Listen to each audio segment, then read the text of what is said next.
I was a journalist for some time, almost 20 years as a staff journalist for the BBC, and then a freelance. And then when I had two very young children when I was living in Switzerland, it was quite difficult actually to get back to work because of childcare arrangements. So I decided to do a master's degree. And I thought that this would revolve more around non-fiction, that I would stay in the non-fiction area because that related to the journalism. But I got sort of quite bitten by the bug. In the early modules of the master's degree, we did narrative, and I wrote quite a few sort of short writing exercises, pieces of short fiction, and just enjoyed it so much. It was something I've always wanted to do, but I'd never prioritised it. I'd never really given it the time.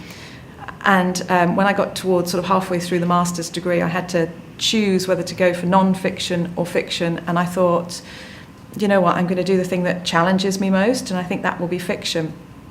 And one of those very early writing exercises I felt had the potential to expand. So I did that for the final project, and then it expanded further and became my first novel.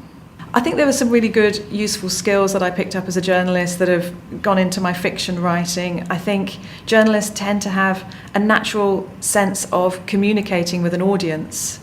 And so very often when I'm writing, I do always have that idea in the back of my mind that, you know, am I being clear? Am I really getting my point across clearly here?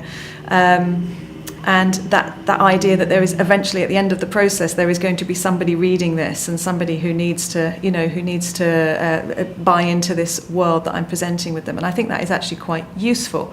I think journalists tend to have a natural sense of beginning, middle and end.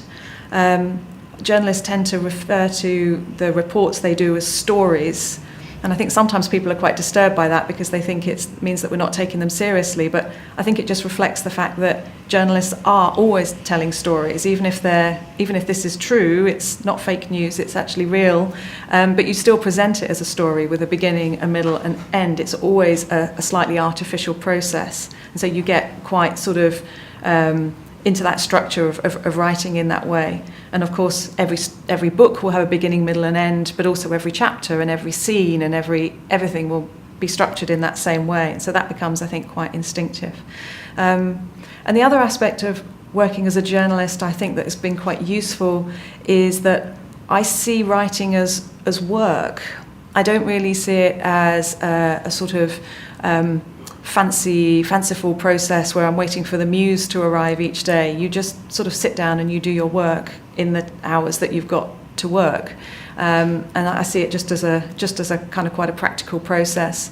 And the feedback and the editing and the sort of the critique work that I've done over the years, I think that all comes into that same sentiment that this is just a work process that I have to go through. And I can sort of give away a certain amount of control, I think, by seeing it like that.